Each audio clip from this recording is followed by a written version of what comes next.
updated, talk sports, and discuss topical national issues. All served hot like coffee.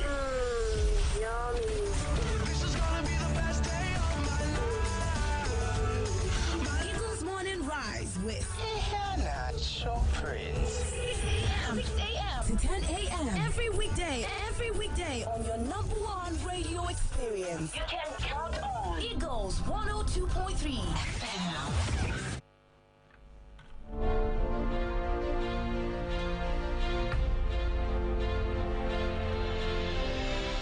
Good morning. Thank you for leaving your dials locked on your radio experience. You can count on. It's 3 minutes past 9 o'clock, and it's time for us to discuss issues that affect us in the country, Nigeria, as Nigerians that we are. We do this every weekday at about 9 o'clock on Eagles Outlook. Today we talk about contaminated or adulterated fuel and the economics of it.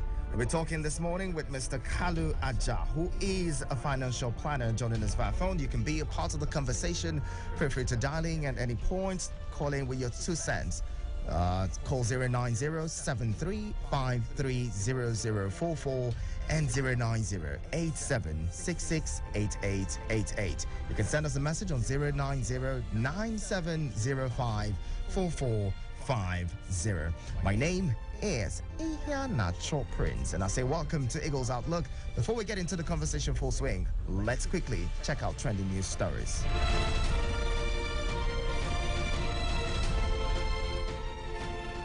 In the trending news stories this morning, the Nigerian government is locked in a battle between Britain's National Crime Agency (NCA) over control of 180 million euros, equivalent to 150 million pounds, that was stashed abroad by Nigeria's former head of state, late General Sani Abacha. The Tuesday's official exchange rate of the British pound sterling at 563 naira, as seen on the website of the Central Bank of Nigeria, CBN. The money in contention is about 84.5 billion naira. In the latest legal tussle over the money generally known in Nigeria as Abacha loot, the report stated that Nigeria wanted the crime-fighting agency NCA to release funds that it froze at the request of U.S. authorities. In May 2020, the federal government confirmed the receipt of $311 million Abacha loot repatriated from the United States and island of Jersey. And former Registrar of the Joint Admissions and Matriculations Board, JAM, Professor Adedibe Ojerinde, who is standing trial in an alleged 5 billion naira fraud, has opted for a plea bargain with Independent Corrupt Practices and Other Related Offences Commission (ICPC) in order to get a soft landing. At the Federal High Court in Abuja, where his trial was scheduled to commence, Ojerinde pleaded with the trial judge, Justice Obiora Igwata, to give him 24 hours to settle himself with the ICPC through plea bargain instead of a formal trial. His new lead counsel, Ibrahim Ishaku, a senior advocate of Nigeria, told the court that his client prefers out-of-court settlement known as plea bargain to resolve the matter. ICPC lawyer Mr. Ebenezer Shogunle did not object to the request, but insisted that the trial would proceed in case the plea bargain fails. And the Academic Staff Union of Universities, ASU, has once again expressed the disappointment over the refusal of the federal government to honor the agreements it freely entered into with the union in December 2020, saying Nigerians should hold the government responsible if they embark on another industrial action.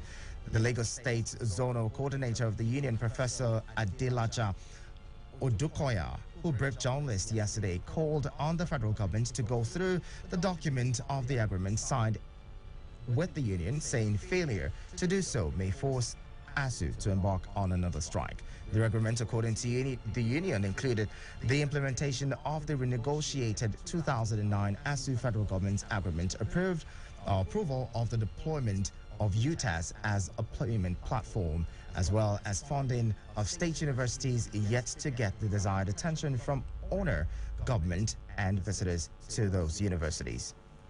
And forming the basis of our conversation this morning, the federal government, through its Nigerian Midstream and Downstream Petroleum Regulatory Authority, may return to the overseas supplier the contaminated premium motor spirit, popularly called petrol, which was imported into the country by the Nigerian National Petroleum Company Limited.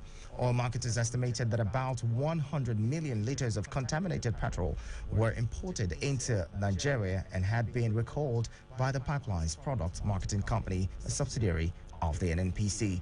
The recall caused several queues in Abuja, Lagos, Niger, Nasarawa, and many other states, as the few petrol outlets that dispensed products were crowded by motorists and other PMS users. Many other filling stations are shut down on Tuesday as well as today for lack of products to sell, while black marketers greeted various major roads in Abuja selling products to increased or interested customers. And that's what formed the base of our conversation this morning. As we get to it quickly, thank you so much for joining us, Mr. Kalu Aja. It's good to have you on the show this morning. How are you doing, sir? I'm very well. Now, getting to it, we have a situation where adulterated fuel, or petrol as we call it, gets into circulation in the country.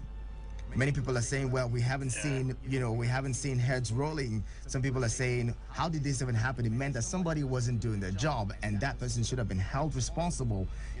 We've seen reports that the president was angry about it and has queried the chief executive officer of the Midstream Downstream Regulatory Authority. The question is that enough? Why don't we have a situation where when things like this happen, we have quick reactions and somebody is held accountable as quick as possible? I saw a statement by the, regulatory authority just saying, well, contaminated fuel is contaminated actually, but, Nigerians can go about stuff that it would be eased out within the next few days. Is that enough in a situation like this where people's cars are being damaged? Before we get to that, people's cars are being damaged. Life has become a lot difficult for more people to move around and all that stuff. And this can also increase the already existing, inflation that we have as a country. As a financial planner and an economist, help us understand this. Yeah, it's a tough one, right? We just heard that the PIB is passed and it's supposed to be a quote-unquote private sector NNPC, which means they're a bit more accountable to the shareholders and general public than we're getting this. So it's unfortunate, but this is more or less like a transitory issue. The fuel is bad. It's going to wash out pretty soon, but what's not going to wash out, like you've rightly alluded to, is going to be the cost to the households, the time spent at the fuel stations, the extra expense, the mechanic that's going to fix your car with the bad fuel is going to get into your engine. That won't wash away. Most importantly, we now understand that the NNPC is no longer quote-unquote this privatized, or is it PIB'd NNPC? So it's back to the old NNPC run by the government that no one's going to be held accountable. There will be an apology and a letter and a query, and then we'll forget about this in 2 weeks. So that's the unfortunate part, really, and I think everyone is going to agree that this just tells us that whatever we're doing isn't working. We have to change it. Now, I would love us to talk about, the PIA being suspended. So we get to a point where Nigerians are happy and say, oh, finally we signed the PIA. We have a new law that would regulate, the petroleum industry. And all of a sudden, that's been suspended. Making things a little more confused. What are we doing? Do we even know what we're doing? What decisions and policies are government putting in place to make life easier for Nigerians? Before you respond to that, we'll take a quick pause and then get talking some more. Please stay with us.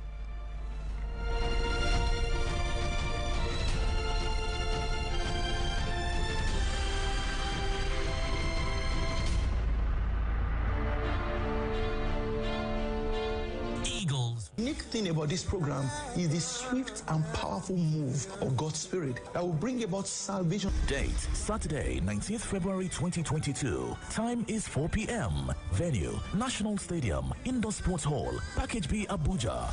Ministering in songs, the Zonal Choir and others. The power of God will be present to save, heal, deliver and prosper. One word from God can change your life forever. Buses will be available at all Christ Embassy churches and major bus stops. Christ Embassy, giving your life a meaning. Powered by Christ Embassy Abuja Zone.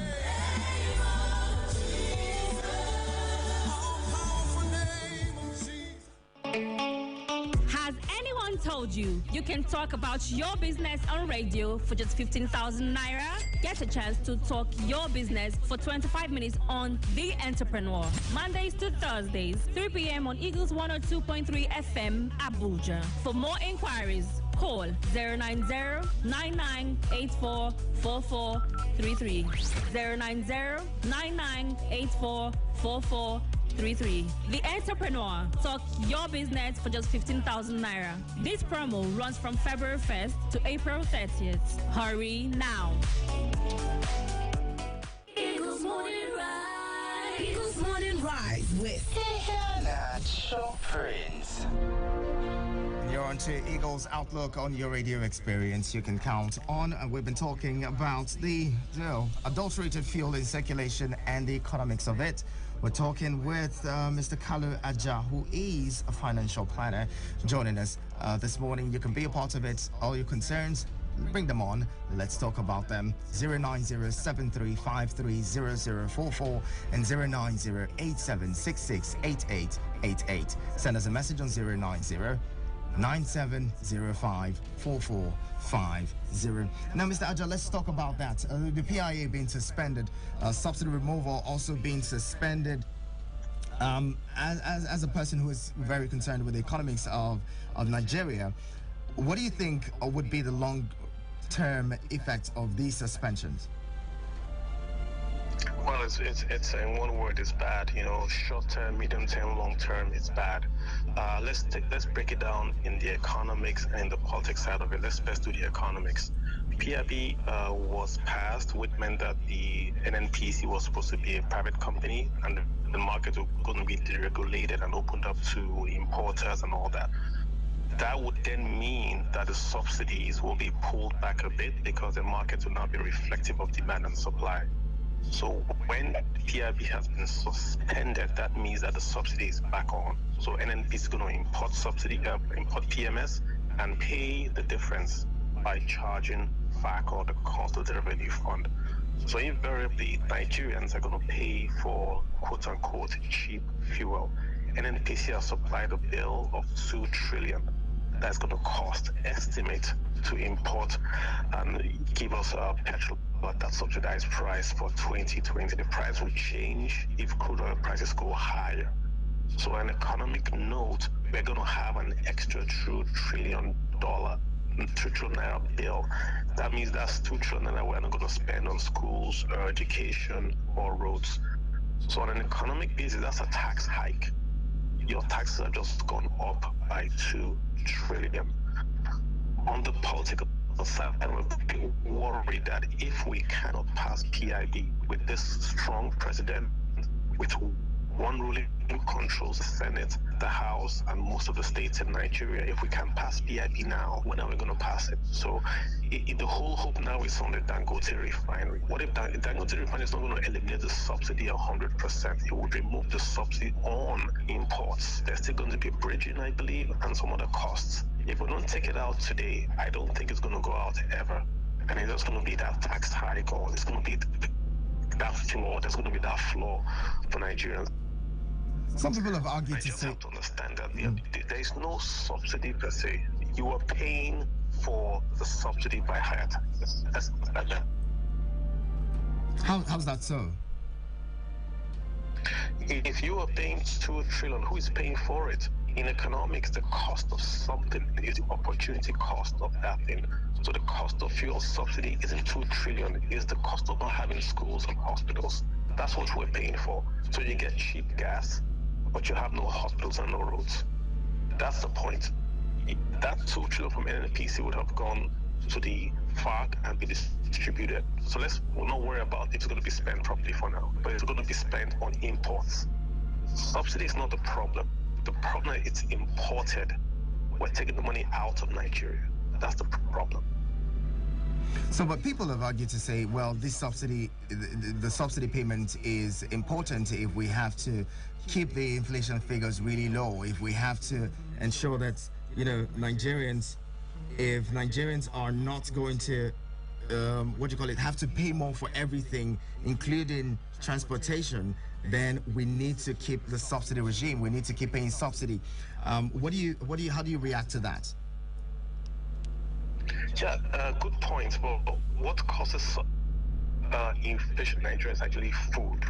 So 57% of a typical Nigerian household's budget goes to food. So when food prices go up, inflation goes up. Fuel is 6% of the household spend. So the point I'm making is this. If you want to bring down inflation, you bring down the cost of food. So someone's going to make the argument about, hey, I transport food with fuel. But what is the cost of that fuel? If you actually sit down and do the calculation, how much of the cost of diesel goes in to that bag of that trailer coming down to Lagos? Is it really worth that the prices go up by 100%? Are we saying if fuel goes down by 100%, food is going to go down by 100%? I mean, gas is going to go down by 100%. So the driver of inflation is food. Food is 7%. That's why there's inflation. If you can bring down food, inflation comes down. So there should be a subsidy on food, not PMS. That's where the subsidy should be. Import food, crash the price of food, then inflation goes down, not PMS. Well, if we say we import food and crush the prices of food, one would have it a little confusing because we're talking about improving the agricultural sector in Nigeria. We're saying this administration paying more attention to agriculture and saying, well, if we can develop the agricultural sector, if we can have more farmers produce food, then we would have the economy would get better. So now they're just saying import food, it gets us worried. Yes, because it's simple economics, demand and supply. If there was really supply of local rice in Nigeria, the prices will go down, they'll crash. So if the prices stay up, that tells you that the supply has not met demand. That's what's going on with local rice or local food in Nigeria. The supply is not meeting demand, hence the prices stayed up. If you, for instance, pass a bill and say, for the next 6 months, food can come to Nigeria without paying customs duty. Food will flood in, the supply goes up, the prices crash. It has to be a short-term measure just to bring down inflation. When inflation has come down, in that period, the CBN doing lots of intervention, giving meals money to do paddy rice to rice. Then you can then do all those smart initiatives. But if you shut the borders and you say we're going to produce local rice, it's not going to be enough. We're growing 3% by population. Is rice growing 3% by production? I doubt it. That's the point. If supply is enough, prices will fall. But then those who argue say, if you import the food, you need to transport it. You need to ensure that people are able to move around, and transportation just possibly controls the prices of everything in this country. Because every time we see the prices of fuel go up, then everything also goes up. The person who sells food increases their price. The person who sells clothes, the person who sells almost everything increases the prices of those things. I think it's really the expectation of inflation driving those prices, not the reality. Like I told you, the real data says that food is 57% of the spend, not fuel. But there's an expectation that fuel is going to go up, so we'll take their prices up. In my village, fuel isn't determining the price of food. What is the price of food is supply of cassava tubers. And in everyone's village is the same thing. The problem is taking the food from the village to the town. You then involve cost of fuel, but it's also cost of storage. So does cost of storage make food go up? Does the cost of insurance make the food go up? Why is it only petrol that makes the food go up? Because it's a ready excuse. So once the fuel price goes up, that's an excuse to hike the price. Well, fuel don't cost now, so I'm going to take the price up by 20%. But fuel is not the only cost in the value chain. So are we saying that it's only fuel that has gone up? Insurance has gone up, storage has gone up, packaging has gone up, private Advertising has gone up. Why haven't those increased the price of fuel, of food? So when you walk it back, you see that there's really an expectation and price gouging going on. Right now, if you go to the market today, prices are going to be up today. Not because fuel has gone up, but because it's an opportunity to get more super profits from the consumer. So it's a bit of that. That's what I say. Are you saying if fuel comes in today, and it's in supply today, and the price of fuel goes down, that food prices go down? Is that the argument? Will 50% drop in fuel cause food price to go down by 50%? We know it won't. Quite an interesting argument. Well, let's see what plays out in the coming days. Now, the difficulties being experienced by Nigerians as a result of this, bad fuel in circulation. The president querying the Nigerian midstream and downstream regulatory authority CEO. Do you think that that's enough? That's enough, because we're seeing a situation where fuel. Look, Nigerians are queuing for hours, some even days, just to get fuel, and it seems like nothing rapid is being done to alleviate the sufferings. Yeah, it's bad optics all around. The name you just mentioned, the regulatory body you just mentioned now, is the PIB name. It's actually, it should be DPR or something like that, but the name you just called as a regulatory agency, that is the name passed in the bill. So the bill is suspended, but we're still using the reformed name, right? But this is very, very bad optics for cars to line up and all that. So whatever we do, the reality that what it just tells us is this: we have no working refineries, and we haven't solved it in, I would say, 6 years. If you count this administration, and then if you count all the way back from Babangida till today, we haven't solved it. We have no working refineries. So this fuel lines reminds Nigerians that we have not solved the simple issue of taking crude oil and refining it. How hard is it to take crude oil, refine it, and sell it? You're making money from it, right? How hard is it? And this is what just reminds Nigerians of that's an incompetence in the government management of the refining, distribution, storage, and marketing of petroleum products. That's what it is, and it's very bad optics. Now, the president is Minister of Petroleum, has also the Minister of State for Petroleum. We have those who have been assigned to ensure that the quality and standard of fuel that comes into the country meets the Nigerian standard. I was reading somewhere, and it says that even the quality of fuel that Nigeria gets naturally isn't even up to the standard of other countries. But yet we're still unable to meet the minimum standard. This standard that we have accepted over time.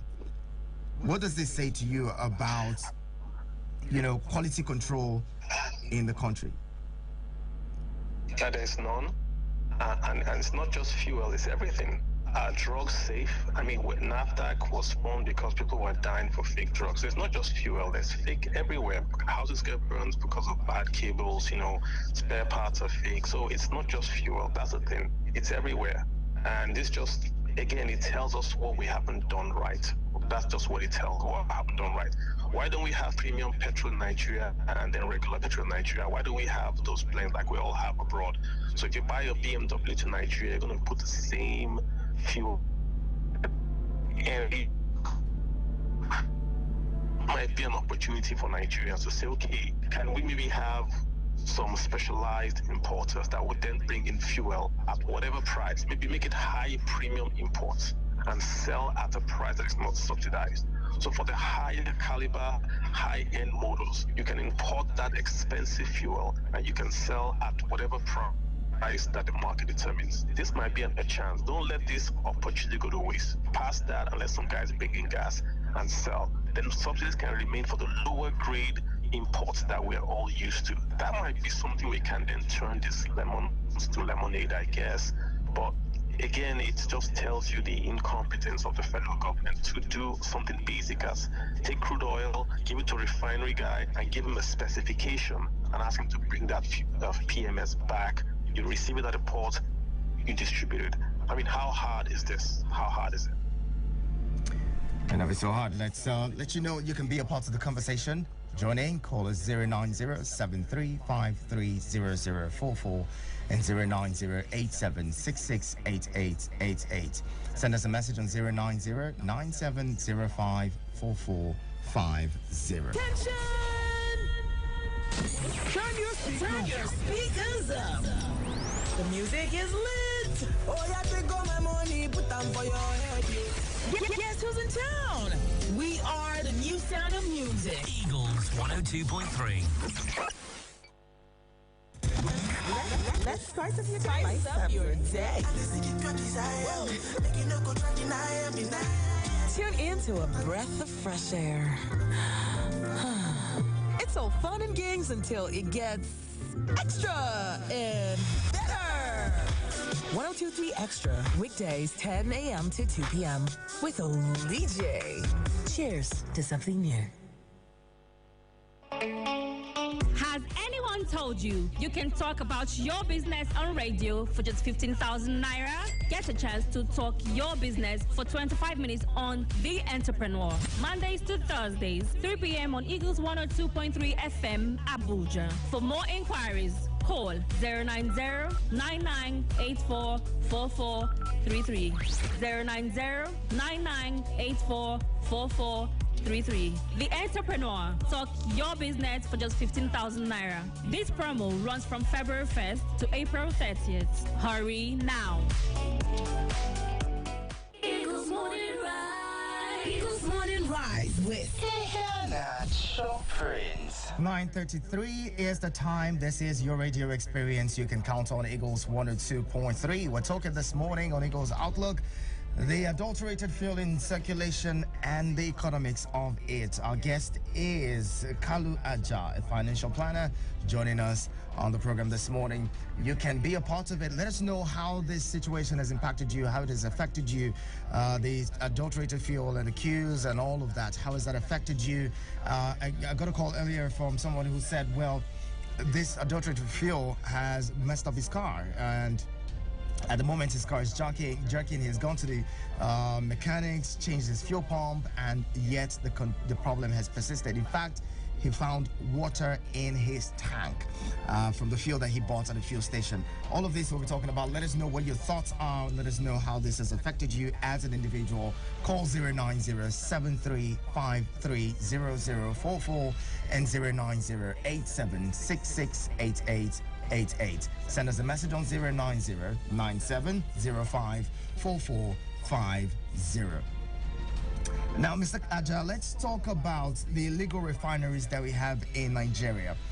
In 2020, SDN conducted a laboratory analysis that showed that the products from illegal refineries in the Niger Delta were actually clearer than those imported into the country, and they alleged a collaboration between Nigerian fuel marketers and those refineries abroad in producing substandard fuel and importing substandard fuel into the country. Now the question is, some people have argued to say, look, let's have these so-called illegal refineries, let's commission them to begin to into maybe modular refineries to begin to produce fuel the Nigerians can use. Let's bring them in as as an alternative source of fueling or meeting the supply gap in the country. What are your thoughts on that? I think it's a good idea. I mean, you kill many birds with one stone. You solve unemployment, you create jobs, you create local industry, lots of local fabrication. All you need to do is to maybe get Proda to develop a local contraption that they can all use and give one per ward or something like that. And you clean it up. You put standards. This is how you recycle. Probably make kerosene or something like that. And you've killed many birds with one stone. I mean, if you recall, I used to live next to a guy that used to refine crude oil, in quote, during the war, the Civil War. So if they could do it then with bullets flying around the place, it's low sulfur. It's not like the Venezuelan that is like thick and heavy. So why aren't we doing that? Why is it everything burn, mage is illegal? I mean, so we have to be a bit more creative in how we manage that crisis. The military or the hard approach has not worked. We have how many task forces there? It hasn't worked. So license them, tax them, then you should become better managers of that, because it's not source. It's a form of taxation. And build the community. You link this back to the PIB and the host community fund, and you say if you guys refine, you can keep the petrol that you refine, maybe pay whatever on it, and then you've solved how many problems with that.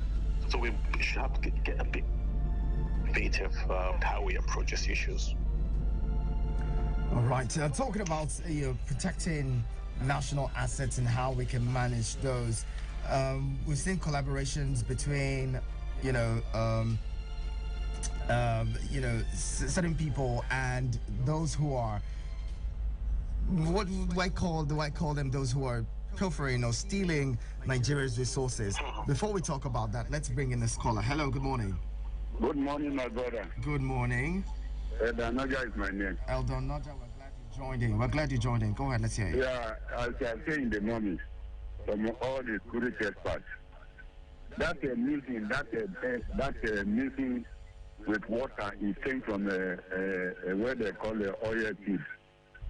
Oil field is a big tank, large tank, over 2 kilometers inside sea.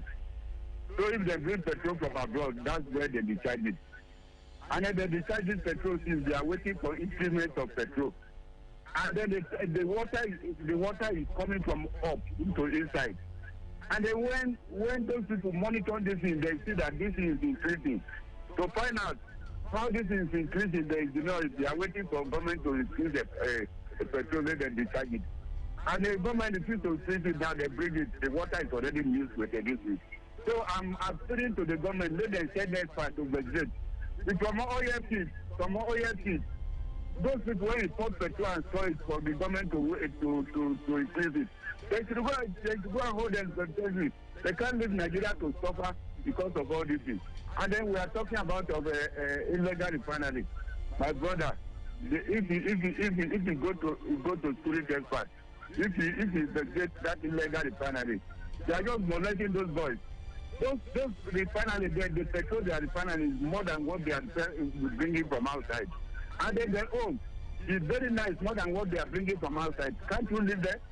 And then if you get those tanks from Port Harcourt, that 5% of tanks moving to the north here, they could carry crude oil.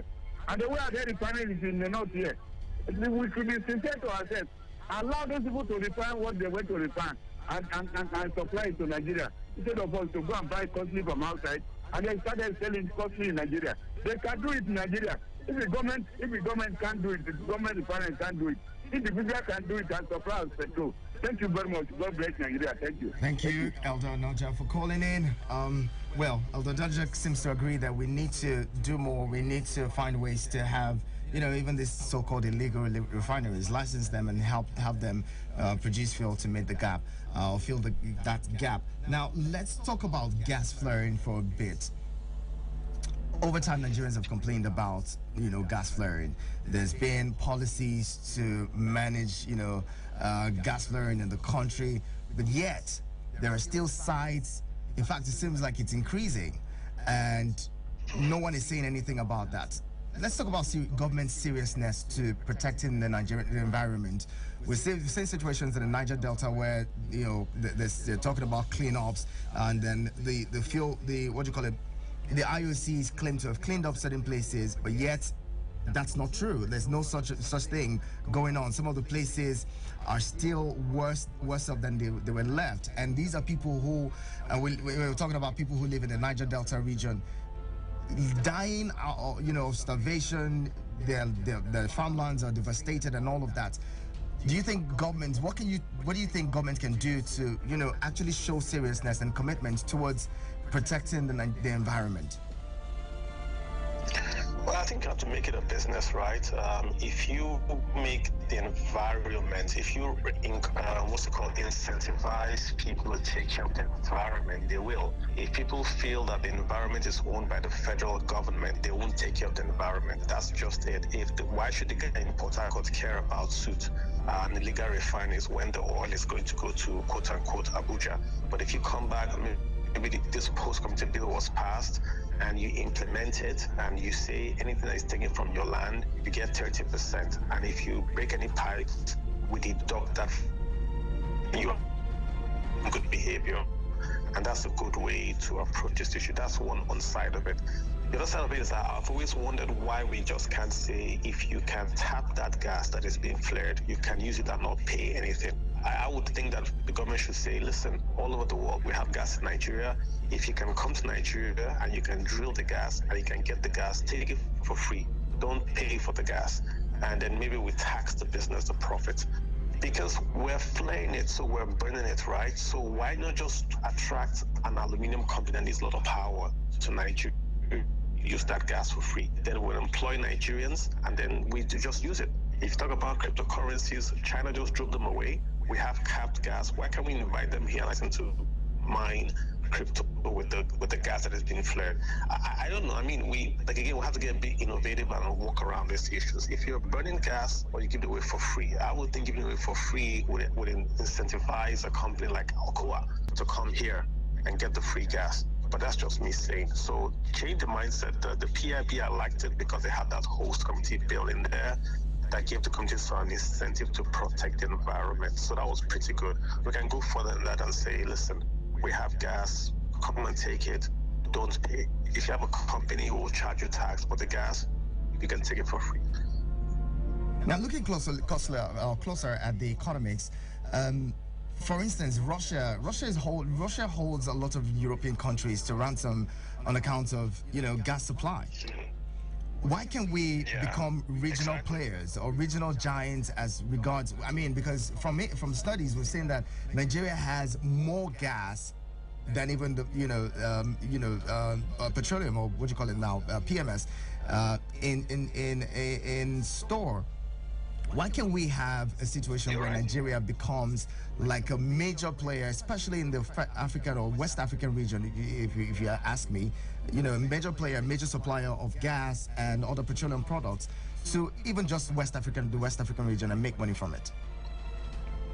Or just in Nigeria? Why is it that the North and are not using Nigerian gas? We've got gas all over the South and the Southeast.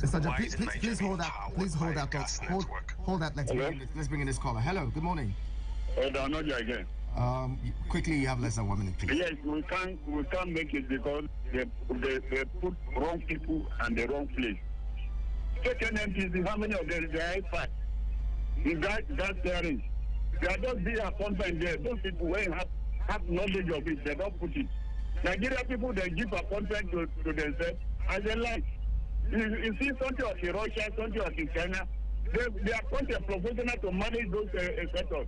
Not to say you begin to appoint people according to our religion, according to our tribe, according to this and this. So I check the list of the director in NNPC. How many of them experts in petroleum? We can't make it because we are not ready to afford the right people to the right fund. All right. Thank you very much. God bless Nigeria. Thank you. Elder Naja talking about, putting round pegs in round holes and square pegs in square holes. We'll be talking about that shortly, but please go ahead with your thoughts, Mr. Aja. Yeah, I'm just talking about Nigeria is a gas company with a little oil, right? So why haven't you just piped gas across the federation and just dropped the cost of power? Why don't our cars run with LPG? That's the gas instead of the petrol that we're using. If we had gas-powered buses, then we might not have felt this, because then when the gas-powered buses will be running, we should have piped gas all across West Africa. So what will happen is that the West African nations would then need Naira to buy gas. All right, please hold on. Let's bring in this caller. We have another caller in the line. Hello, sir. Good morning. Hello, good morning. Okay, seems like we lost connection with that one. Please go ahead. You were talking about piping gas to West Africa and even Nigeria in general. Yeah, make to West Africa, to ECOWAS, pipe the gas to ECOWAS so that you make the Naira the reserve currency. They have to buy gas in Naira. Then you make all those CFA currencies, they all use Naira. You prop up the value of Naira like that. That's trade. That's an export right there. It beats me why we couldn't have done it a long time ago. the gas with all the revenues that we have gotten. Speaking of that, this administration decided to, build construct pipelines all the way to the Niger Republic, and Nigerians were against it. Why do you think Nigerians did not accept this? Because you just mentioned that it's a great idea to see Nigeria pipe gas all the way to ECOWAS. Yeah, I think it's a good idea to pipe the gas up north to Niger. The ultimate destination is Europe. So it's Niger to Algeria, then to Portugal, and then to Europe. So that becomes the second source vis-a-vis the Russian Nord Stream pipeline. If we get that done, that's marvelous. But look at where it's going to go through. It's going to go through lands populated by quote-unquote bandits, terrorists, not just Nigeria, in Niger and all that. It might be an easier fix to take it on the seabed to West Africa, Benin, Togo, Ghana, Cote d'Ivoire, Senegal. Just take it all the way up there around the coast of West Africa. That might be a better bet for us. It's the same purpose that you hit Portugal at the continent, and then you shoot that same aim. But why isn't the north powered by gas? I think it's a big miss. I don't know why no one has done that. If you have gas, then it's cheaper than the crude oil and the generator fumes, and it's cleaner. So a big missed opportunity there for us. We're trying to get money from China to do that, but I had the Chinese funds aren't coming in anymore, so we have to raise funds. I think we're more concerned with railways than gas pipelines, which is a big mistake, I think. I think the power is number one first before you talk about railways to Maradi or whatever. Let's move and talk about the private sector. Dangote Refinery is, like you mentioned earlier, what most Nigerians and even the Nigerian government is depending on or relying on to solve the supply problem, as well as even the foreign exchange issues that we're dealing with. The Dangote has said the refinery will come on stream, in the last quarter of this year, hopefully. With that refinery coming on, do you see the petroleum supply problem in Nigeria going away? Yes and no. So all a refinery does is refine, right? The policy in Nigeria is we refine, then we bridge, which means the price has got to be the same across Nigeria. I think PIB takes that away, and PIB allows other players to come in. So if Dangote was working today, what would change? What will change is that we would have crude oil refined locally. That's what will change. So the crude oil will come out of Dangote. Dangote is an export processing zone. So Dangote is going to be exporting crude petrol to Nigeria. Hold on, please. Let's bring this guy. Please hold on. Hello, good morning. Hello, my friend. Good morning. Good morning. This is Ayomide. Ayomide, thank you for joining us. Go ahead, let's hear you quickly. Yeah, it's been a while. I'm under the weather, but very good. I'm sorry, I hope that you get well soon. Yeah, I'm better. My friend, good morning to our guests in the house. See, what happened on Monday was so terrible. But the issue is this. Why is it that the question is being thrown? Why is it that those who call black marketers, what do you call them? These people selling fuel in jerry cans have this quantity of fuel than even the filling stations. Like, for example, I wanted fuel yesterday. I have to queue on the filling stations. Then the queue was so much, and I have something important to do. I have to go and meet those who are selling. I saw them selling to jerry cans. More in jerry cans. There's a person that came particularly with like 25 liters of jerry cans, and they sold fuel to that person. They could not even answer the car cleaning. At the end of the day, when they sell to 2-3 cars, they said they've closed after selling to those who are selling us at the black market.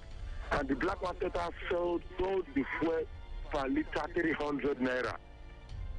Well, I don't know where we are going in this country. It's like individually we are causing these problems ourselves. I don't really understand.